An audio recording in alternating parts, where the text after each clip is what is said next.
제 남편이 20년간 입양한 아들이라고 키운 아이는 남편의 친아들이었습니다. 그리고 제가 22년 전 낳고 빼앗긴 제 친딸은 제 회사 구내식당에서 일하고 있었어요. 그 모든 진실은 바닥에 떨어진 작은 손수건 하나에서 시작됐어요. 무심코 손을 뻗어 주었습니다. 오래된 면 손수건이었어요. 빨래를 수없이 했는지 가장자리가 해지고 색이 발해 있었습니다. 하지만 정성스럽게 다려진 흔적이 역력했고 한쪽 모서리에는 작은 자수가 놓여 있었어요. 순간 제 온몸이 얼어붙었습니다. 심장이 쿵하고 내려앉으며 숨이 목구멍까지 차올랐어요. 손에 든 손수건이 바들바들 떨렸고 손가락 끝에서 시작된 전율이 팔을 타고 어깨를 지나 등골까지 오싹하게 퍼져나갔습니다. 식당 특유의 따뜻한 공기가 갑자기 무겁게 가슴을 짓눌렀고 천장의 조명 불빛마저 흐릿하게 흔들리는 것 같았어요. 손수건을 눈앞으로 가까이 가져갔습니다. 그리고 모서리에 수놓인 자수를 들여다보는 순간 저는 비명을 지를 뻔했어요. 민준혁, 서연우. 그 이름들을 보는 순간 제 온몸의 피가 거꾸로 솟구쳤습니다. 낡은 면 천이 제 손바닥에서 천천히 체온으로 데워지는 게 느껴졌고 그 따스함이 손에서 팔로, 팔에서 가슴으로 번져가며 심장을 뜨겁게 조여왔어요. 눈물이 핑 돌았고 목구멍이 메었습니다. 귀가 멍해지면서 주변 소리가 멀어지고 오직 제 심장 뛰는 소리만 쿵쿵 울려 퍼지는 것 같았어요. 불가능한 일이었습니다. 이 손수건은 분명히 23년 전 그 봄날 통영 바닷가에서 제가 손수 밤새 수놓아 만든 그 손수건이었거든요. 세상에 단 한 장밖에 없는 서로의 이니셜을 새긴 그 손수건 말이에요. 제가 그때 그 사람에게 직접 건네줬던 손수건이었습니다. 그런데 이 손수건이 지금 왜 여기 있는 걸까요? 왜 제가 운영하는 회사 구내식당 바닥에서 발견된 걸까요? 오늘의 이야기를 시작하기 전에 무료로 하실 수 있는 구독과 좋아요 한번 눌러주시면 소중한 여러분의 사연을 전하는데 큰 힘이 됩니다. 오늘도 찾아주신 고마운 분들께 언제나 건강과 행복이 가득하시길 진심으로 기원합니다. 손바닥 위에 작은 손수건이 갑자기 납덩이처럼 무겁게 느껴졌습니다. 말도 안 돼. 제 입에서 중얼거림이 새어나왔습니다. 식당의 음식 냄새와 커피 향이 뒤섞여 코를 찔렀지만 이상하게도 그 순간 저는 아름다웠던 통영 바다의 짠 내음이 생생하게 느껴지는 것 같았어요. 귀가에서는 파도 소리가 철썩철썩 들리는 듯했고 입안에는 그날 함께 마셨던 따뜻한 유자차의 달콤한 맛이 번지는 것 같았습니다. 좀 더 정확히 표현하자면 지금 제가 느끼는 건 그리움 그 자체의 맛이었습니다. 오랜 시간 삼켜왔던 쓰디쓴 후회와 가슴 깊이 묻어둔 그리움의 만말이에요. 다리에 힘이 완전히 풀려버렸습니다. 제 몸은 저절로 뒤로 기울어 식당 의자에 푹 주저앉았어요. 손끝이 얼음처럼 차가워졌고 심장은 미친 듯이 두근거리기 시작했습니다. 주변을 조심스럽게 둘러봤습니다. 다행히 점심시간이 끝나가는 시간이라 식당에 사람이 별로 없었어요. 멀리 주방에서 요리사 한 명이 설거지를 하고 있는 모습이 보였습니다. 민서현, 30살의 조용한 여성이었어요. 넉 달 전 구내식당 요리사로 입사한 직원이었습니다. 그녀였습니다. 이 손수건은 분명 그녀의 것이었어요. 처음 그녀를 봤을 때부터 뭔가 이상한 느낌이 들었었어요. 주방에서 요리하는 뒷모습을 볼 때마다 가슴 한구석이 콕하고 저려왔습니다. 매일 점심시간 그녀가 만든 음식을 먹을 때마다 묘한 감정이 밀려왔어요. 어디선가 맛본 것 같은, 누군가를 닮은 것 같은 그런 익숙함이었습니다. 음식을 만드는 손의 모양이, 고개를 살짝 기울이는 습관이, 말끝을 흐리는 말투가 모두 낯설지 않았어요. 하지만 누군지는 알 수 없었습니다. 아니, 알고 싶지 않았는지도 몰라요. 너무나 간절히 바라던 일이었기에 혹시라도 제가 착각한 거라면 다시 무너질 것 같았거든요. 그저 묘한 끌림만 느껴질 뿐이었습니다. 그런데 지금 이 손수건이 모든 걸 말해주고 있었어요. 저는 떨리는 손으로 손수건을 조심스럽게 가방 깊숙이 넣었습니다. 확인해야 했어요. 이게 정말 그 손수건인지, 그리고 민서연이 누구인지, 왜 이 손수건을 가지고 있는지 말이에요. 하지만 마음 한구석에서는 벌써 알고 있었습니다. 제 직감이, 제 심장이, 온몸의 세포 하나하나가 외치고 있었어요. 이건 우연일 리 없다고. 이건 운명이라고요. 문득 떠올랐습니다. 제 남편 장태호. 20년간 형식적으로 함께 살았던 그 사람. 그리고 20년 전 입양했다는 아들 장민재. 뭔가 이상했어요. 입양한 아이인데도 민재는 점점 더 아버지 태호를 닮아갔었거든요. 얼굴 생김새까지 말이에요. 입양한 아이가 그렇게까지 부모를 닮을 수 있을까요? 언제나 의문이었지만 확인할 방법이 없었습니다. 하지만 지금 이 손수건이 뭔가 더 큰 비밀이 숨겨져 있다고 속삭이고 있었어요. 회장님, 괜찮으세요? 비서실장이 다가와 조심스럽게 물었습니다. 제가 창백한 얼굴로 주저앉아 있었으니 놀랄 만도 했어요. 괜찮아요. 좀 어지러워서요. 사무실로 돌아가겠습니다. 일어서는 다리가 후들거렸지만 억지로 힘을 줘서 걸었습니다. 사무실로 돌아가는 복도를 걸으며 저는 그날로 돌아가고 있었어요. 벚꽃이, 아니, 유채꽃이 흩날리던 한강 뚝섬 유원지. 25살에 제가 처음으로 진정한 사랑이 무엇인지 알게 된 그날로 말이에요. 그 사람을 만나기 전과 후로 제 인생이 완전히 달라졌던 그날의 이야기. 제 인생에서 가장 아름다웠던 봄, 그리고 가장 가슴 아팠던 봄 이야기를요. 안녕하세요. 저는 서울 서초구에 사는 55살 서연우입니다.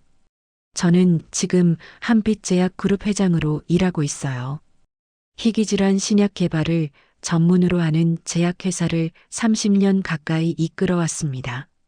하지만 아무도 몰랐습니다. 그 강철 같은 겉모습 뒤에 숨겨진 제 모습을요. 밤마다 베개를 적시며 울던 여자의 모습을, 단 하루도 잊을 수 없었던 그 사람을 그리워하며 잠 못 이루던 그 모습을요. 꿈속에서라도 한 번 더 만나고 싶었던 그 사람이 제가 살아가는 이유이자 동시에 살아갈 수 없게 만든 사람이었다는 것을요.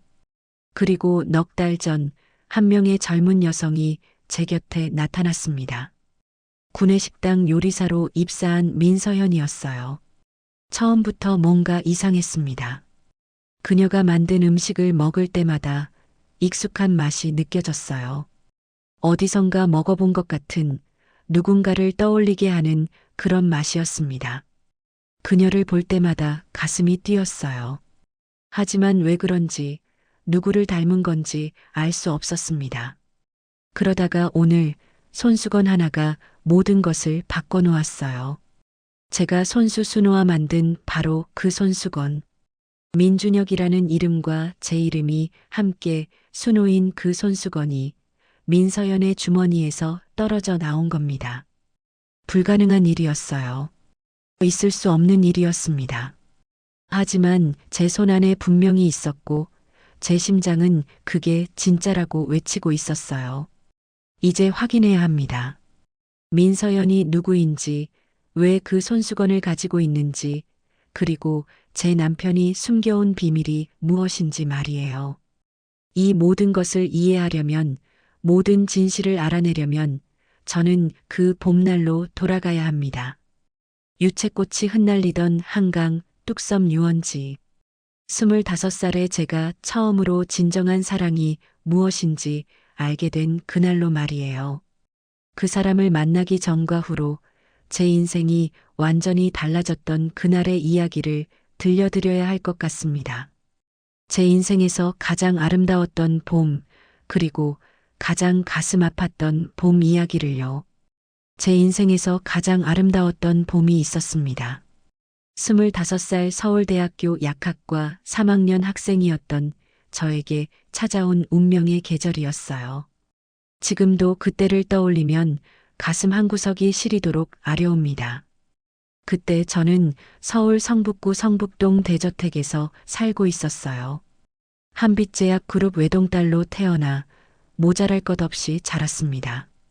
유학파 어머니와 재벌 회장 아버지 밑에서 자란 저는 겉으로 보기엔 세상 부러울 게 없는 삶을 살았어요. 고급 승용차가 매일 아침 저를 학교까지 태워다 줬고 명품 가방과 옷으로 치장한 모습은 캠퍼스에서 늘 시선을 끌었습니다. 하지만 아무도 몰랐어요. 그 화려한 겉모습 뒤에 숨겨진 깊은 외로움을요. 학교에서 저는 그저 재벌집 딸일 뿐이었습니다. 진심으로 다가오는 친구가 한 명도 없었어요. 누군가 말을 걸어와도 늘 조심스러웠고 제 돈을 바라보는 건지 저라는 사람을 보는 건지 도무지 알 수 없었습니다. 점심시간이면 혼자 학교 도서관으로 향했고 빈 열람실 구석 자리에 앉아 책장을 넘기며 시간을 보냈어요. 외로웠지만 표현할 수 없었습니다. 누구에게 말할 수도 없었어요. 재벌집 딸이 외롭다고 하면 사람들은 뭐라고 할까요? 돈이 그렇게 많으면서 무슨 외로움이냐고 배부른 소리 한다고 할 게 뻔했으니까요. 그래서 저는 그 외로움을 혼자 삼키며 살았습니다. 4월 어느 토요일 오후 저는 처음으로 혼자 한강에 나갔어요. 운전기사를 따돌리고 버스를 타고 뚝섬 유원지에 내렸습니다. 생전 처음 타본 시내버스였어요. 유원지는 봄나들이 나온 사람들로 가득했습니다. 유채꽃이 활짝 피어 노란 물결을 이루고 있었고 아이들은 꽃밭 사이를 뛰어다니며 웃고 있었어요. 연인들은 손을 잡고 걸으며 사진을 찍고 가족들은 돗자리를 펼쳐놓고 도시락을 먹고 있었습니다. 그 따뜻한 풍경이 오히려 제 외로움을 더 선명하게 만들었어요. 저는 한강변 낡은 나무 벤치에 혼자 앉아 책을 펼쳤습니다. 하지만 글자가 눈에 제대로 들어오지 않았어요. 주변에서 들려오는 밝은 웃음소리가 더 크게 울렸고 그 웃음이 제 외로움을 더욱 또렷하게 만들었습니다. 바로 그때였습니다. 실례합니다. 혹시 이거 떨어뜨리신 거 아니에요? 봄바람처럼 부드럽고 햇살처럼 밝은 목소리였습니다. 고개를 들어보니 한 남자가 환하게 웃으며 제 앞에 서 있었어요.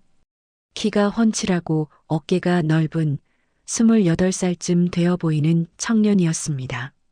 낡은 청바지에 회색 티셔츠를 입고 있었는데 옷은 비록 낡았지만 그 미소만큼은 봄 햇살보다 더 눈부셨어요. 손에는 제 필통을 들고 있었습니다. 감사합니다. 저는 얼떨떨하게 필통을 건네받았습니다. 그의 손이 제 손에 스치는 순간 이상한 전율이 흘렀어요. 심장이 쿵하고 뛰었고 너무 놀라서 아무 말도 못하고 그저 멍하니 쳐다볼 수밖에 없었어요. 혼자 오셨나요? 유채꽃 정말 예쁘지 않아요? 저도 주말마다 여기 와서 쉬어요. 택배 일이 힘들거든요. 그가 자연스럽게 말을 걸었습니다. 생전 처음이었어요. 누군가 제게 이렇게 순수하게 아무런 목적 없이 다가온 건 말이에요. 제 뒤에 있는 재벌집 딸이라는 배경을 보는 게 아니라 그저 벤치에 혼자 앉아 있는 한 사람을 보고 말을 거는 그런 따뜻함이었습니다. 저도 혼자예요. 그럼 같이 꽃 구경하실래요? 혼자 보기엔 너무 아까운 풍경이거든요. 그가 손을 내밀었어요. 손바닥에는 굳은 살이 배어 있었고 거친 일을 오래 한 흔적이 역력했어요. 손톱 밑에는 희미한 먼지 자국도 보였습니다. 택배 상자를 나르느라 생긴 흔적이었을 거예요. 하지만 그 손이 세상에서 가장 따뜻해 보였습니다. 저는 떨리는 손으로 그 손을 잡았어요. 순간 전기가 흐르는 것 같았고 온몸에 소름이 돋았습니다. 그의 손에서 전해지는 온기가 제 손을 타고 팔에서 가슴으로 번져나가며 꽁꽁 얼어있던 제 마음을 녹이기 시작했습니다. 저는 민준혁이라고 해요. 28살이고요. 민준혁? 그 이름을 처음 들었을 때의 설렘을, 가슴이 두근거리던 그 순간을 지금도 잊을 수가 없습니다. 저는 서연우예요. 25살이고 약학과 학생이에요. 그날 오후 저희는 함께 유채꽃밭을 걸었습니다. 노란 꽃들이 봄바람에 흔들리며 달콤한 향기를 뿜어냈고 준혁 씨는 꽃 이야기, 강아지 이야기, 하늘 이야기를 자연스럽게 들려줬어요. 그의 목소리는 따뜻했고 웃음은 밝았습니다. 무거운 택배 상자를 하루 종일 나르면서도 얼굴엔 늘 환한 미소가 가득했어요. 저는 독자예요. 아버지는 제가 어렸을 때 돌아가셨고 어머니 혼자 저를 키우셨어요. 고등학교 졸업하고 바로 택배일 시작했죠. 어머니가 편찮으셔서 병원비가 많이 들거든요. 준혁 씨가 조심스럽게 자신의 이야기를 꺼냈을 때 저는 가슴이 먹먹해졌습니다. 이렇게 좋은 사람이, 이렇게 따뜻한 사람이 혼자 이 모든 짐을 지고 있었다는 게 너무나 안타까웠어요. 힘들지 않으세요? 제가 물었습니다. 힘들죠. 하지만 어머니 웃는 얼굴 보면 다 잊어버려요. 그리고 이렇게 가끔 한강에 와서 유채꽃 보면 세상이 다시 아름답게 느껴지거든요. 그가 환하게 웃었어요. 그 미소가 너무나 순수하고 깨끗해서 저는 그 순간 알았습니다. 가슴이 이렇게 뜨겁게 뛸 수 있다는 것을, 사랑이라는 감정이 이렇게 벅차게 밀려올 수 있다는 것을요. 그날부터 저희는 자연스럽게 만나게 됐어요. 일주일에 두세 번 한강에서 만나 함께 걸었습니다. 때로는 자전거를 타고 때로는 벤치에 앉아 이야기를 나눴어요. 준혁 씨는 제가 재벌집 딸이라는 걸 몰랐습니다. 저도 말하지 않았어요. 그저 평범한 약대생으로, 그저 연우로 대해주는 게 너무 좋았거든요. 2달이 흘렀습니다. 어느 날 준혁 씨가 조심스럽게 말을 꺼냈어요. 연우 씨, 이번 주말에 통영 여행 가지 않을래요? 제가 모은 돈이 좀 있어서요. 바다 구경시켜드리고 싶어요. 가슴이 쿵 내려앉았습니다. 설레면서도 두려웠어요. 하지만 거절할 수 없었습니다. 통영행 고속버스를 타던 그날 아침, 제 심장은 평생 가장 빠르게 뛰고 있었습니다. 부모님께는 친구들과 1박 2일 여행 간다고 거짓말을 했어요. 25해 인생에서 처음으로 부모님을 속이고 나온 길이었습니다. 통영에 도착했을 때 남쪽의 따뜻한 바닷바람이 얼굴을 간지럽혔어요. 짠 내음이 코끝을 스쳤고 공기 자체가 자유로웠습니다. 케이블카를 타고 올라가 푸른 바다를 내려다봤어요. 햇살에 반짝이는 바다가 눈이 부셨고 저 멀리 수평선이 하늘과 맞닿아 한 폭의 그림처럼 아름다웠습니다. 정말 아름답다. 제 입에서 저도 모르게 감탄이 흘러나왔어요. 준혁 씨가 조심스럽게 제 손을 잡았습니다. 순간 심장이 쿵하고 내려앉으며 온몸에 전기가 흐르는 것 같았어요. 케이블카에서 내려 동피랑 벽화마을을 걸었습니다. 형형색색의 벽화들이 골목을 수놓고 있었고 바다가 내려다 보이는 언덕에는 예쁜 카페들이 줄지어 있었어요. 준혁 씨가 문득 멈춰서더니 빈 벽 한쪽을 가리켰습니다. 연우 씨, 여기에 우리만의 그림 남기고 갈까요? 주머니에서 작은 매직펜을 꺼냈어요. 그리고 벽에 조심스럽게 그림을 그리기 시작했습니다. 평생 여기 남아있을 거예요. 우리 사랑의 증거로요. 그 말을 듣는 순간 눈물이 핑 돌았습니다. 밤이 되자 작은 민박집에 짐을 풀었어요. 바다가 보이는 방이었고 창문을 열자 달빛에 비친 바다가 은빛으로 반짝이며 펼쳐져 있었습니다. 준혁 씨가 가방에서 작은 면 손수건을 꺼냈어요. 연우 씨가 수놓아 줄 수 있어요? 평생 간직하고 싶어요. 저는 떨리는 손으로 손수건을 받았습니다. 민박집 주인 아주머니께 파란 실과 바늘을 빌려 밤새 한 땀 한 땀 정성스럽게 술을 놓았어요. 다음 날 아침 완성된 손수건을 준혁 씨께 건넸습니다. 평생 간직해 주세요. 우리가 함께 한다는 증표예요. 준혁 씨가 손수건을 받아들며 제 손을 꼭 잡았어요. 평생 함께 하자. 절대 헤어지지 말자. 이 손수건처럼 영원히 하나로 연결되어 있자. 바닷바람이 더 세게 불어왔고 파도가 더 크게 철썩거렸습니다. 마치 우리의 약속을 하늘과 바다가 함께 축복해 주는 것 같았어요. 하지만 그때 저는 몰랐습니다. 이 아름다운 약속이 곧 산산이 부서질 거라는 것을요. 검은 그림자가 이미 저희를 향해 다가오고 있었고 제 인생에서 가장 끔찍한 비극이 곧 시작될 거라는 것을요. 통영에서 돌아온 지 일주일쯤 지났을 때부터 뭔가 이상한 일들이 벌어지기 시작했습니다. 학교 앞에서 검은 승용차를 자주 보게 됐어요. 제가 준혁 씨와 한강에서 만날 때마다 그 차가 멀리 길 건너편에 서 있었습니다. 창문은 짙은 선팅으로 가려져 있어서 안이 보이지 않았지만 누군가 안에서 저희를 지켜보고 있다는 느낌이 들었어요. 오싹한 기분이었습니다.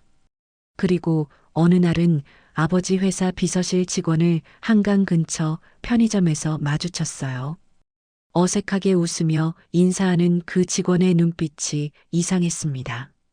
뭔가 저를 감시하고 있다는 느낌이 들었어요. 준혁 씨 뒤를 따라다니는 검은 승용차도 보였습니다. 택배 배달을 마치고 나오는 준혁 씨를 따라 천천히 움직이는 그 차를 보며 소름이 돋았어요. 등골이 서늘해졌습니다. 뭔가 잘못되고 있었습니다. 누군가 저희를 지켜보고 있었고 이 사랑을 알고 있었어요.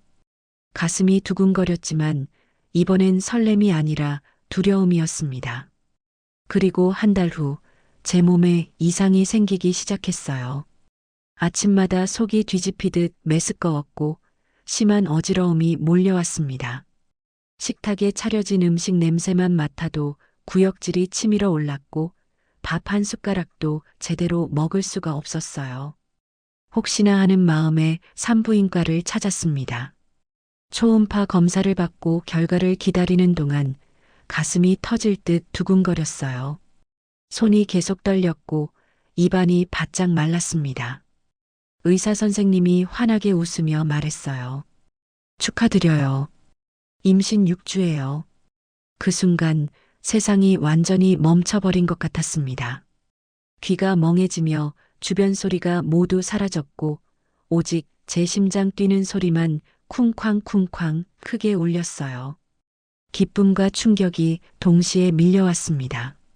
25살 아직 대학을 졸업하지도 못한 학생인 제 뱃속에 아기가 있다니 믿기지 않았어요.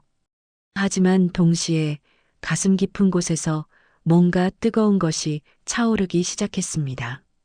준혁 씨의 아기. 우리의 아기가 지금 제 뱃속에서 자라고 있다는 사실에 눈물이 핑 돌았어요. 두려웠지만 동시에 말로 표현할 수 없는 벅찬 기쁨이 밀려왔습니다.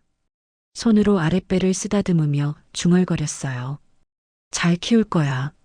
엄마가 꼭 지켜줄게. 준혁 씨에게 조심스럽게 말했습니다. 한강 벤치에서 만나 떨리는 목소리로 말을 꺼냈어요. 준혁 씨, 저 아기가 생겼어요. 준혁 씨가 아기라는 말을 듣는 순간 잠시 멈칫했지만 곧 얼굴이 환하게 밝아지며 저를 꼭 안아줬습니다. 진심이었어요. 겁내지 마. 내가 책임질게. 부모님께 정식으로 인사드리러 가자. 그 말을 듣는 순간 눈물이 주르륵 흘러내렸어요. 고마움과 안도감에 가슴이 벅차올라 제대로 말도 할 수 없었습니다. 2003년 7월 토요일 오후였습니다. 준혁 씨가 검은색 정장을 차려입고 성북동 저희 집으로 왔어요. 정장이 조금 낡았지만 깨끗하게 다려진 모습이 단정했고 긴장한 얼굴로 초인종을 누르는 준혁 씨의 손이 미세하게 떨리고 있었어요. 손에 든 꽃다발도 함께 떨렸습니다. 거실로 안내했습니다. 아버지 서진수 회장과 어머니 박혜숙 여사가 소파에 앉아 계셨어요. 저는 떨리는 목소리로 말했어요. 사귀는 남자친구를 소개하고 싶어요. 정식으로 인사드리러 왔어요. 아버지의 얼굴이 순식간에 굳어졌습니다. 얼음처럼 차갑고 날카로운 눈빛으로 준혁 씨를 위아래로 천천히 훑어봤어요. 그 눈빛에는 이미 거부와 경멸, 분노가 가득 담겨 있었습니다. 거실의 온도가 급격히 내려가는 것 같았고 공기가 무겁게 가라앉았어요. 어머니가 차갑게 물었습니다. 직업이 뭔가요? 택배기사입니다. 준혁 씨가 최대한 공손하게 대답했어요. 부모는 어떻게 되나요? 어머니 혼자 계십니다. 아버지는 제가 어렸을 때 돌아가셨고요. 어머니의 눈빛이 더욱 차갑게 식었어요. 집안 재산은 변변치 못합니다. 하지만 열심히 일해서 연우 씨를 꼭 행복하게 해드릴 겁니다. 준혁 씨가 당당하게 말했어요. 그 말을 듣는 순간 아버지가 벌떡 일어났습니다. 마치 천둥이 떨어지는 것 같았어요. 당장 나가. 거실 전체가 울릴 정도로 큰 목소리였습니다. 샹들리에까지 흔들리는 것 같았고 저는 그 자리에서 얼어붙었어요. 감히 우리 딸한테 손을 댔어? 신분도 모르고 주제넘게 기어 올라왔어? 모욕적인 말들이 마구 쏟아졌습니다. 어머니도 차갑게 말했어요. 다시는 우리 딸 얼씬거리지 마세요. 당신 같은 사람이 무슨 자격으로 재벌집 딸을 넘봐요? 돈이 목적 아니면 뭐겠어요? 준혁 씨의 얼굴이 새하얗게 질렸어요. 하지만 꾹 참으며 허리를 구부려 고개를 숙였습니다. 죄송합니다. 하지만 정말 사랑합니다. 아무도 듣지 않았어요. 저는 울며 아버지 팔을 붙잡고 매달렸습니다. 안 돼요. 저 정말 사랑해요. 그리고 더 이상 참을 수 없어 외쳤습니다. 아기가 있어요. 순간 거실에 무거운 침묵이 흘렀습니다. 시계 초침 소리만 똑딱똑딱 들렸고 그 소리가 너무나 크게 느껴졌어요. 아버지의 얼굴이 빨개지더니 손이 번쩍 올라왔습니다. 찰싹? 제 뺨을 때리는 소리가 거실 전체에 울렸습니다. 뺨이 화끈거렸고 입안에서 쇠맛이 났어요. 눈앞이 하얗게 번쩍였고 귀에서 윙 소리가 났습니다. 그날 밤 저는 제 방에 갇혔습니다. 문 밖에서 자물쇠 잠그는 쇠소리가 쨍그랑 울렸고 창문에는 급히 설치된 쇠창살이 어둡게 그림자를 드리웠어요. 휴대폰도 빼앗겼습니다. 완전한 감금이었어요. 마치 죄수가 된 것 같았습니다. 아버지가 문 밖에서 차갑게 말했습니다. 이제 집 밖은 절대 못 나간다. 그 남자 다시 한 번이라도 만나면 해외로 보내버릴 거다. 임신은 제주도 가서 처리할 거야. 조용히 낳고 조용히 입양 보낼 거니까 숨죽이고 가만히 있어. 저는 방바닥에 주저앉아 울었습니다. 온몸이 와들와들 떨렸고 공포가 밀려왔어요. 준혁 씨는 어떻게 됐을까요? 무사히 집에 돌아갔을까요? 연락도 할 수 없었고 만날 수도 없었습니다. 밤새도록 울었어요. 베개를 적시고 또 적시며 끝없이 울었습니다. 뱃속의 아기를 두 손으로 감싸며 속삭였어요. 미안해. 엄마가 너를 지켜주지 못해서 정말 미안해. 하지만 절대 포기하지 않을 거야. 하지만 제 목소리는 떨렸고 눈물은 멈추지 않았습니다. 나중에 알게 됐어요. 그날 밤 아버지가 사람들을 보내 준혁 씨를 폭행했다는 것을요. 반지하 월세집 앞 좁은 골목에서 5명의 남자들이 준혁 씨를 둘러싸고 무자비하게 때렸다고 했습니다. 갈비뼈가 3대나 부러졌고 온몸이 시퍼렇게 멍들었어요. 그리고 5천만 원을 던져주며 각서를 쓰게 했답니다. 서연우와의 관계를 완전히 끊겠습니다. 준혁 씨는 피로 얼룩진 손으로 펜을 잡고 떨리는 손으로 그 각서를 썼어요. 어머니 병원비가 걱정됐고 제가 더 큰 위협을 받을까봐 두려웠기 때문이었습니다. 하지만 그 돈은 결코 받지 않았어요. 통장을 강제로 주머니에 밀어 넣었지만 준혁 씨는 한 푼도 쓰지 않고 그대로 묵혀뒀다고 나중에 들었습니다. 자존심이 완전히 짓밟혔어요. 남자로서의 자존심이, 사람으로서의 존엄이 바닥에 처박혔습니다. 하지만 어쩔 수 없었어요. 살아야 했으니까요. 2003년 12월 임신 7개월이 됐을 때였어요. 어느 날 새벽 아버지가 방문을 열었습니다. 비행기 표를 들고 있었어요. 제주도로 출발한다. 준비해. 저는 울며 매달렸지만 소용없었습니다. 강제로 옷을 입혀지고 끌려나갔어요. 제주공항에 도착했을 때는 이미 오후였습니다. 차가운 겨울바람이 얼굴에 스쳤고 회색빛 하늘이 낮게 깔려 있었어요. 애월읍 외딴 곳에 있는 작은 산부인과 소망산부인과로 향했습니다. 모든 게 돈으로 해결되는 곳이었어요.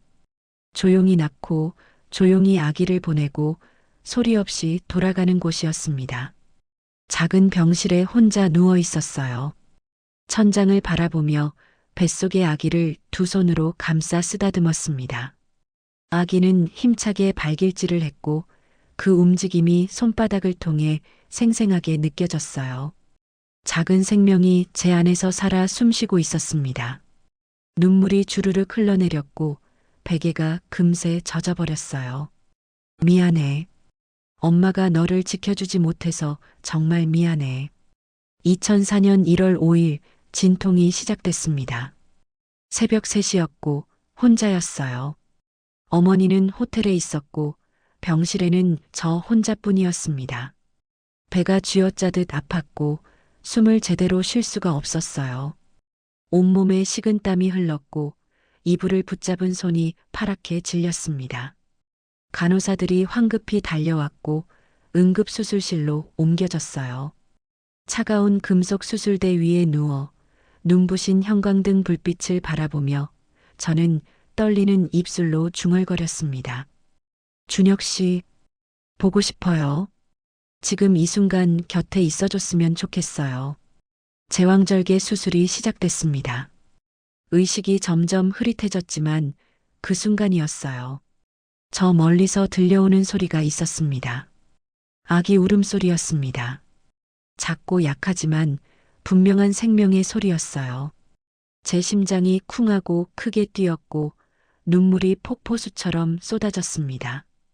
우리 아기가 태어났어요. 준혁 씨와 제 아기가 이 세상에 태어났습니다. 의사가 말하는 게 희미하게 들렸어요. 딸입니다. 건강한 여자아이예요. 우리 딸, 목이 쉰 목소리로 애원했습니다. 제발, 제 아기를 보여주세요. 단 한 번만이라도 안아보고 싶어요. 얼굴만이라도 보고 싶어요. 하지만 아무도 대답하지 않았어요. 마치 제 목소리가 들리지 않는 것처럼 모두가 저를 외면했습니다. 아기를 안아보지 못했어요. 단 한 번도요. 얼굴도 보지 못했고 손도 잡아보지 못했습니다. 그저 멀리서 들려오는 울음소리만, 점점 멀어지는 그 울음소리만 들을 수 있었어요. 그 울음소리가 복도 저 멀리로 사라지고 문이 닫히는 소리가 들렸어요. 미국으로 입양 보냅니다. 차가운 말이 들렸고 제 심장이 산산이 조각나는 것 같았습니다. 제 아기, 제 딸, 비명을 지르고 싶었지만 목소리가 나오지 않았어요. 손을 뻗으려 했지만 몸이 전혀 움직이지 않았습니다. 누군가 제 팔에 또 주사를 놓았고 의식이 완전히 사라지며 눈앞이 깜깜해졌어요. 그렇게 강제로 잠에 빠져들었습니다. 깨어났을 때는 일주일이 지난 후였습니다. 병실 침대에 누워 있었고 배는 텅 비어 있었어요. 손으로 아랫배를 만져봤지만 아무것도 느껴지지 않았습니다. 생명이 있던 자리가 완전히 텅 비어버렸어요. 어머니가 차갑게 말했습니다. 아기는 미국으로 입양 보냈어.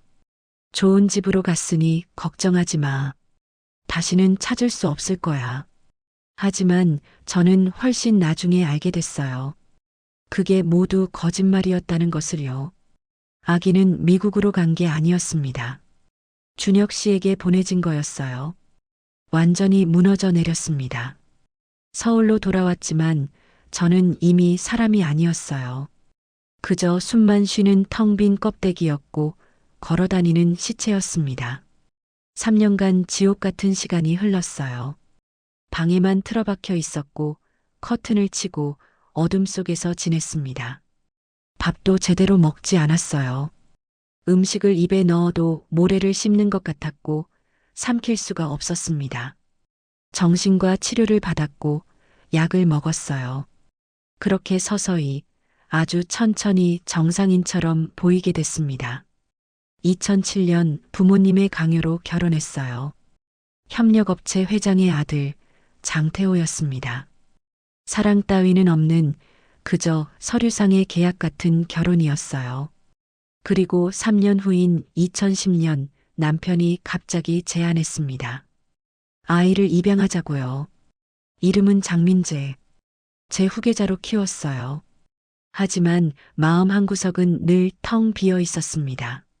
민재를 안고 있어도 함께 웃고 있어도 제 가슴속 깊은 곳에는 채울 수 없는 빈자리가 있었어요. 그렇게 20년이 더 흘렀습니다. 저는 오직 회사 일에만 매달렸어요. 새벽 5시에 일어나 밤 11시에 퇴근하는 삶을 수십 년간 반복했고 주말도 없이 일했습니다. 하지만 매일 밤이면 꿈에 나타났습니다. 준혁 씨가 환하게 웃으며 제 손을 잡았고 통영 바다가 눈앞에 펼쳐졌어요. 꿈에서 저는 울며 사과했습니다. 준혁 씨 미안해요. 정말 미안해요. 그리고 제 딸도 꿈에 나타났는데 어떤 얼굴일까 궁금했고 준혁 씨를 닮았을지 상상했어요. 건강하게 잘 자라고 있을까? 행복하게 살고 있을까? 그렇게 23년을 살았습니다. 그리고 넉 달 전 민서연이 제 곁에 나타났어요. 손수건을 발견한 그날 밤 저는 잠을 한숨도 이루지 못했습니다. 가방 속 손수건이 마치 제 가슴을 쥐어짜는 것 같았어요.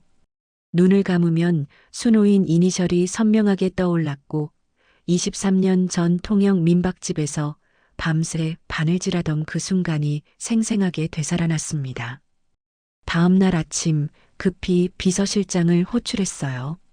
민서연 요리사 인사 파일 당장 가져오세요. 목소리가 떨렸지만 최대한 침착한 척했습니다. 30분 후 두꺼운 파일이 제 책상 위에 놓였습니다. 떨리는 손으로 파일을 펼쳤어요. 첫 페이지에 사진이 붙어 있었고 그 아래로 인적사항이 빼곡히 적혀 있었습니다. 이름 민서연, 나이 30세, 출생일 2004년 1월 5일, 출생지 제주도, 학력 부천조리예술고등학교 졸업, 보호자고 민준혁. 그 순간 세상의 모든 소리가 사라졌습니다. 고 민준혁. 입에서 신음 같은 목소리가 새어나왔어요. 준혁 씨가 돌아가셨다고. 손에 든 파일이 바닥으로 떨어졌고 서류들이 사무실 바닥에 주르륵 흩어졌어요. 하지만 손을 뻗을 힘이 없었습니다. 파일을 다시 집어들었습니다. 특이 사항을 봤어요. 부친 2024년 3월 간암으로 사망. 작년. 겨우 작년이었어요. 조금만 더 일찍 알았더라면, 조금만 더 빨리 찾았더라면 마지막이라도 볼 수 있었을 텐데. 가슴이 무너지는 것 같았어요. 하지만 지금은 무너질 수 없었습니다. 아직 확인해야 할 게 남아 있었으니까요. 출생일 2004년 1월 5일. 제가 딸을 낳은 바로 그날이었습니다. 출생지 제주도. 제가 출산한 바로 그곳이었어요. 퍼즐의 조각들이 하나씩 맞춰지기 시작했습니다. 점심시간이 됐습니다. 저는 평소보다 일찍 구내식당으로 향했어요. 서연 씨가 주방에서 요리하고 있었습니다. 흰색 조리복을 입고 정성스럽게 음식을 만드는 모습이 보였어요. 국을 끓이는 손놀림이, 고개를 살짝 기울이는 습관이 모두 어디선가 본 것 같았습니다. 준혁 씨를 닮았어요. 심장이 쿵쾅거리기 시작했습니다. 식사를 마치고 조심스럽게 서연 씨에게 말을 걸었어요. 서연 씨, 잠깐 시간 괜찮을까요? 커피 한잔 하고 싶은데요. 서연 씨가 깜짝 놀란 표정으로 저를 바라봤어요. 회장이 직접 요리사에게 커피를 마시자고 하는 일은 거의 없었으니까요. 카페테리아 구석의 작은 테이블에 마주 앉았습니다. 가족은 어떻게 되세요? 조심스럽게 물었어요. 서연 씨의 얼굴이 순간 어두워졌습니다. 잠시 망설이더니 대답했어요. 아버지 혼자 저를 키우셨어요. 어머니는 제가 태어나자마자 미국으로 가셨다고 들었어요. 아버지는 어머니에 대해 단 한 번도 말씀을 안 하셨어요. 그리고 아버지는 작년에 돌아가셨어요.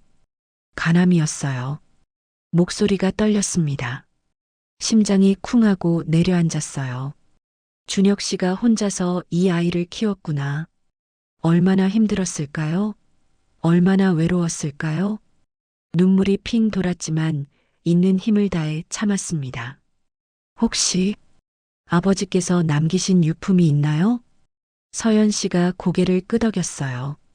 손수건 하나요. 아버지가 평생 가장 소중히 여기신 거예요. 유서에 이 손수건만큼은 절대 잃어버리지 말라고 하셨어요. 왜 그렇게 중요한 건지는 모르겠지만 아버지 유언이니까 평생 간직할 거예요. 그 말을 듣는 순간 온몸에 전율이 흘렀어요. 하지만 아직 확실할 수 없었습니다. 확신은 있었지만 증거가 필요했어요. 100% 확실한 증거가 필요했습니다. 대화가 끝나고 서연 씨가 자리에서 일어나 멀어졌어요. 저는 조용히 앉아서 테이블 위에 남겨진 그녀의 커피컵을 바라봤습니다. 심장이 미친 듯이 뛰었고 손이 떨렸어요. 주변을 재빨리 살펴봤습니다. 다행히 아무도 보는 사람이 없었어요. 재빨리 가방에서 비닐봉지를 꺼내 커피컵을 조심스럽게 담았습니다. 증거, 이걸로 확인할 수 있어요. DNA 검사를 하면 모든 걸 알 수 있습니다. 다음 날 아침 또 다른 증거를 확보했어요. 주방 청소 시간 서연 씨의 라커룸에서 빗에 남은 머리카락 몇 가닥을 조심스럽게 채취했습니다. 서울 강남구의 전문 DNA 검사 기관에 연락했습니다. 혼자 몰래 방문했고 저의 혈액을 채취했어요. 그리고 서연 씨의 커피컵과 머리카락을 조심스럽게 제출했습니다. 일주일 후에 결과 나옵니다. 그 긴 시간을 어떻게 견뎌야 할까요? 매일 밤 잠을 이룰 수 없었고 서연 씨를 볼 때마다 눈물이 핑 돌았습니다. 제 딸일까요? 정말 제 딸일까요? 설렘과 두려움이 교차했고 기대와 불안이 뒤섞였어요. 그리고 드디어 그날이 왔습니다. DNA 검사 결과를 확인하는 날이었어요. 아침 일찍 검사 기관을 찾았습니다. 전문의가 저를 맞이했고 검사실로 안내했어요. 책상 위에 하얀 봉투가 놓여 있었습니다. 떨리는 손으로 봉투를 집었습니다. 찢어지지 않게 조심스럽게 뜯었고 안에서 서류를 꺼냈어요. 눈앞에 글자들이 보였지만 떨려서 제대로 읽을 수가 없었습니다. 심호흡을 하고 힘을 내서 문서 하단의 최종 결과란을 읽었어요. 친자 확률 99.99%. 그 아래 빨간 글씨로 또렷하게 적혀 있었습니다. 모녀관계 확실 커피컵, 머리카락 샘플 모두 일치. 찾았다. 내 딸. 그 순간 저는 그 자리에서 무너졌어요. 책상 위에 엎드려 목 놓아 울었습니다. 매일 밤 꿈에서 찾아 헤맸어요. 하루도 빠짐없이 그리워했습니다. 그리고 드디어 찾았어요. 제 딸을, 준혁 씨와 제 딸을 드디어 찾았습니다. 한참을 울고 또 울었습니다. 세원의 그리움이 폭포수처럼 터져나왔어요. 회사로 돌아왔습니다. 서연 씨를 제 사무실로 조용히 불렀어요. 서연 씨, 할 이야기가 있어요. 놀라지 말고 끝까지 들어주세요. 서연 씨가 진지한 표정으로 고개를 끄덕였습니다. 저는 깊게 숨을 들이마신 후 입을 열었어요. 서연아, 내 아버지 이름이 민준혁 씨 맞지? 서연 씨가 놀란 표정으로 저를 쳐다보며 천천히 고개를 끄덕였어요. 2004년 1월 5일 제주도 애월읍 소망산부인과에서 엄마가 너를 낳았어. 그리고 모든 걸 말했습니다. 23년 전 한강에서 준혁 씨를 처음 만났던 봄날의 이야기를 통영, 여행을 갔던 이야기를, 손수건에 이니셜을 수놓았던 이야기를, 부모님의 반대가 시작됐다는 것을, 강제로 제주도로 끌려가 출산했지만 단 한 번도 안아보지 못했다는 것을요. 서연 씨의 눈에 눈물이 고이기 시작했어요. 저는 가방에서 DNA 검사 결과서를 꺼내 건넸습니다. 친자 확률 99.99%. 우리는 모녀예요. 서연 씨가 떨리는 손으로 서류를 받아들었고 천천히 읽어내려갔어요. 손이 점점 더 심하게 떨렸습니다. 그럼 회장님이 제 친어머니셨던 거예요? 말을 잇지 못하고 흐느끼기 시작했습니다. 저도 참았던 눈물이 터져 나왔어요. 서연이를 꼭 껐어놨습니다. 생애 처음으로 제 딸을 진심으로 안았어요. 정말 미안해. 엄마가 너를 지켜주지 못해서, 너 혼자 힘들게 자라게 해서. 서연이가 제 등을 두드리며 말했어요. 아니에요, 엄마. 엄마 잘못이 아니에요. 엄마도 피해자였어요. 둘이서 한참을 울었습니다. 엄마. 서연이가 처음으로 저를 그렇게 불렀습니다. 그 한마디에 제 가슴이 터질 것 같았어요. 그래, 엄마야. 엄마가 여기 있어. 드디어 찾았습니다. 하지만 그날 저녁 예상치 못한 전화가 걸려왔습니다. 회장님, 큰일 났습니다. 서연 씨가 갑자기 쓰러졌어요. 지금 서울 아산병원 응급실로 후송 중입니다. 차를 미친 듯이 몰아 서울 아산병원 응급실로 향했습니다. 신호등도 제대로 보이지 않았고 눈앞이 하얗게 번쩍거렸어요. 손이 떨려 핸들을 제대로 잡을 수가 없었습니다. 제발 괜찮아야 해. 이렇게 보낼 수는 없었습니다. 절대로요. 응급실에 도착했을 때는 밤 9시였습니다. 차를 아무렇게나 세우고 뛰어내렸어요. 민서연, 민서연이 어디 있어요? 목이 찢어지도록 외쳤습니다. 간호사가 황급히 저를 응급처치실로 안내했어요. 유리창 너머로 서연이가 보였습니다. 순간 숨이 멎었어요. 침대 위에 누워있는 서연이는 얼굴이 노랗게 변해 있었고 온몸에서 식은 땀이 흘러내리고 있었습니다. 의료진 5명이 둘러싸고 필사적으로 응급처치를 하고 있었어요. 심전도 모니터에서 소리가 불규칙하게 울렸고 그 소리가 제 심장을 찔렀습니다. 담당 의사가 급히 나왔습니다. 수술복에 땀이 흥건했고 표정이 심각했어요. 급성 간부전입니다. 간 기능이 급격히 악화되고 있고 독소가 몸 전체에 퍼지고 있어요. 지금 당장 간 이식 수술을 하지 않으면 48시간 안에 생명이 위험합니다. 온몸이 얼어붙었습니다. 간 이식은 얼마나 걸려요? 적합한 기증자를 찾는 데만 보통 몇 달이 걸립니다. 하지만 환자는 그만큼 시간이 없어요. 의사가 조심스럽게 말을 이었습니다. 혹시 가족 중에 기증 가능한 분이 계신가요? 생체간 이식이라면 바로 수술에 들어갈 수 있습니다. 하지만 의사가 제 나이를 보며 난색을 표했어요. 회장님 연세가 55이시라 기증자로는 위험 부담이 큽니다. 저는 고개를 저었습니다. 상관없어요. 제 간을 쓰세요. 지금 당장요. 하지만 회장님 목숨도 위험해질 수 있습니다. 간 일부를 떼어내는 건 큰 수술이에요. 괜찮아요. 제 목소리는 단호했습니다. 제가 죽어도 상관없으니 우리 딸만 살려주세요. 의사 앞에 무릎을 꿇었습니다. 제발이요. 평생 찾아 헤맸는데 이렇게 보낼 순 없어요. 제 목숨을 가져가도 좋으니 딸만 살려주세요. 의사가 난처해하며 저를 일으켜 세웠습니다. 그리고 한참을 고민하더니 말했어요. 검사부터 하겠습니다. 조직 적합성을 확인해야 해요. 급히 검사실로 향했습니다.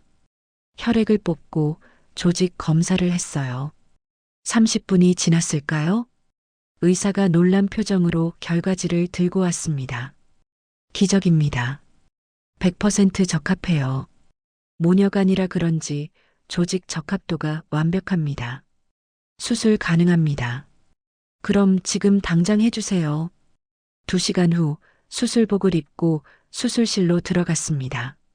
차가운 수술대 위에 누워 눈부신 조명을 바라보며 생각했어요. 준혁 씨, 지금 우리 딸을 구하러 갑니다. 엄마로서 할 수 있는 마지막 일을 하고 있어요. 마취 주사가 팔에 꽂히는 순간 눈물이 주르륵 흘러내렸습니다. 서연아, 엄마가 지킨다. 꼭 살려낼게. 의식이 흐릿해지며 눈앞이 깜깜해졌어요. 수술은 8시간이 걸렸습니다. 제간의 60%를 떼어내 서연이에게 이식했어요. 의료진이 밤새 사투를 벌였고 새벽 6시가 되어서야 수술이 끝났습니다. 눈을 떴을 때는 회복실 침대 위였어요. 온몸이 아팠고 배에는 긴 수술 자국이 남아 있었습니다. 하지만 그것보다 먼저 물었습니다. 우리 딸은, 서연이는 어떻게 됐어요? 간호사가 환하게 웃으며 말했습니다. 수술 성공했어요. 이식된 간이 잘 작동하고 있고 생명에는 지장 없습니다. 정말 기적이에요. 그 순간 가슴이 터질 것 같았어요. 눈물이 폭포수처럼 쏟아졌습니다. 감사합니다. 정말 감사합니다. 일주일 후 저와 서연이는 나란히 병실 침대에 누워 있었어요. 서연이가 천천히 눈을 떴습니다. 노랗던 얼굴에 조금씩 혈색이 돌아오고 있었어요. 엄마, 작은 목소리로 불렀습니다. 저는 침대에서 일어나 서연이 손을 꼭 잡았어요. 그래, 엄마야. 엄마가 여기 있어. 엄마 간을 제게 주신 거예요? 그래. 엄마 몸 일부가 이제 내 안에 있어. 이제 우리는 정말로 하나야. 서연이가 눈물을 흘렸습니다. 고마워요, 엄마. 살려주셔서 정말 고마워요. 둘이서 손을 꼭 잡고 한참을 울었어요. 마이너스 마이너스 마이너스. 바로 그때 병실 문이 열리며 비서실장이 급히 들어왔습니다. 얼굴이 창백했고 손에 든 태블릿이 떨리고 있었어요. 회장님, 장태호 부회장이 긴급 이사회를 소집했습니다. 회장 직무 정지를 요구하고 있어요. 하지만 비서실장의 다음 말이 더 충격적이었습니다. 그리고 한 여성이 회사 로비에 나타나 난동을 부리고 있습니다. 오선미라는 사람인데 장민재 전무가 자기 친아들이라고 주장하고 있어요. 심장이 쿵하고 뛰었습니다. 뭐라고요? 비서실장이 태블릿을 건넸어요. 화면에는 40대 후반의 화려한 여성 사진이 떠 있었습니다. 25년 전 장태호 부회장과 관계를 맺어 아들을 낳았다고 합니다. 그 아들이 바로 장민재 전무라고요. 입양한 게 아니라 친아들을 제 아들인 것처럼 속인 거라고 폭로하고 있어요. 모든 퍼즐이 맞춰졌습니다. 민재가 왜 장태호를 그렇게 닮았는지, 입양 서류가 왜 그렇게 빨리 진행됐는지 모든 의문이 한순간에 풀렸어요. 긴급 이사회를 소집하세요. 지금 당장요. 사흘 후 저는 휠체어를 타고 이사회에 참석했습니다. 전체 이사 15명이 회의실에 모였고 장태호와 장민재도 참석했어요. 저는 차분하지만 단호하게 증거 자료들을 하나씩 제출했습니다. 오선미와의 관계를 증명하는 은행 송금 내역, DNA 검사 결과서, 원본, 불법 입양 서류 조작 증거, 가리고 회자 자금을 빼돌린 횡령 내역까지. 이사들이 경악했습니다. 장태호 부회장과 장민재 전무를 즉시 해임하고 회사에서 완전히 축출하겠습니다. 보유 주식 역시 전량 회수하며 횡령 혐의로 고소하겠습니다. 표결이 진행됐고 만장일치로 가결됐어요. 보안 요원들이 들어와 장태호와 장민재를 끌고 나갔습니다. 27년간의 거짓 결혼이 25년간의 거짓 아들이 끝나는 순간이었습니다. 회의실을 나섰습니다. 복도에 서연이가 휠체어를 타고 기다리고 있었어요. 저를 보자 환하게 웃으며 손을 내밀었습니다. 달려가 서연이를 꼭 껴안았어요. 서연아, 이제 괜찮아. 이제 정말 끝났어. 이제 우리 함께 살 수 있어. 엄마 고생하셨어요. 이제 행복하세요. 평생 함께 할게요. 복도 한가운데서 모녀가 부둥켜 안고 울었습니다. 23년의 고통이 끝났어요. 23년의 기다림이 보상받았습니다. 한 달 후 서연이는 완전히 회복됐습니다. 저 역시 건강을 되찾았고 서연이와 함께 성북동 집으로 왔어요. 생애 처음으로 제 딸과 함께 살게 됐습니다. 아침마다 서연이와 나란히 식탁에 앉아 밥을 먹었어요. 서연이가 직접 만든 따뜻한 된장찌개를 함께 나눠 먹고 커피를 마시며 회사 이야기를 나눴습니다.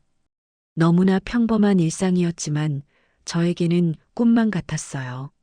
그리고 어느 날 서연이에게 조심스럽게 말했습니다. 서연아, 오늘 함께 꼭 가야 할 곳이 있어. 경기도 부천시 하늘공원 납골당으로 향했습니다. 준혁 씨를 만나러 가는 길이었어요. 3층 오른쪽 끝, 그곳에 준혁 씨가 있었습니다. 작은 영정사진이 납골함 앞에 놓여 있었고 사진 속 준혁 씨는 환하게 웃고 있었어요. 23년 전 한강에서 처음 만났을 때 그 미소 그대로였습니다. 순간 눈물이 주르륵 흘러내렸습니다. 준혁 씨, 왔어요. 늦었지만 이제야 왔어요. 우리 딸 찾았어요. 당신이 혼자 키운 우리 딸, 이렇게 훌륭하게 키워줘서 고마워요. 이제 엄마가 잘 지킬게요. 평생 함께 할게요. 서연이가 제 옆에 무릎을 꿇고 앉았어요. 아버지, 엄마 찾았어요. 아버지가 평생 그리워하셨던 그분, 제 친엄마를 드디어 찾았어요. 이제 하늘에서 마음 편히 쉬세요. 납골함 앞에 손수건을 조심스럽게 놓았습니다. 준혁 씨 약속 지켰어요. 평생 함께 하겠다고 했잖아요. 이 손수건처럼 영원히 함께 할게요. 따뜻한 바람이 불어왔습니다. 마치 준혁 씨가 대답하는 것 같았어요. 알았어. 고마워. 사랑해. 행복해. 이틀 후 긴급 이사회를 소집했습니다. 민서연을 한빛제약 그룹 전무이사로 정식 임명합니다.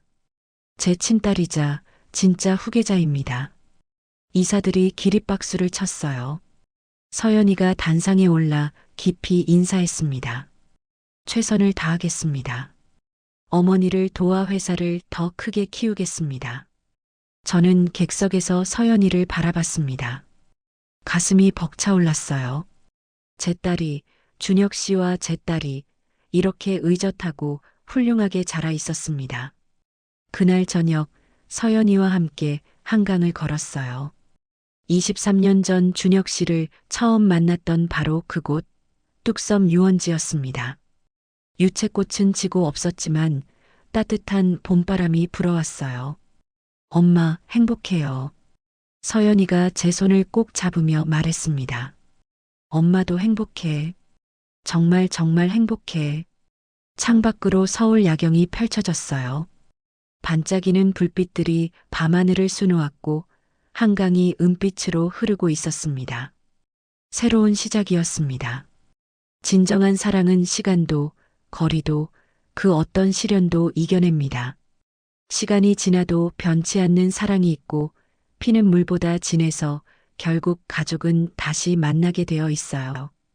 오늘도 저는 서연이와 함께 새로운 하루를 시작합니다.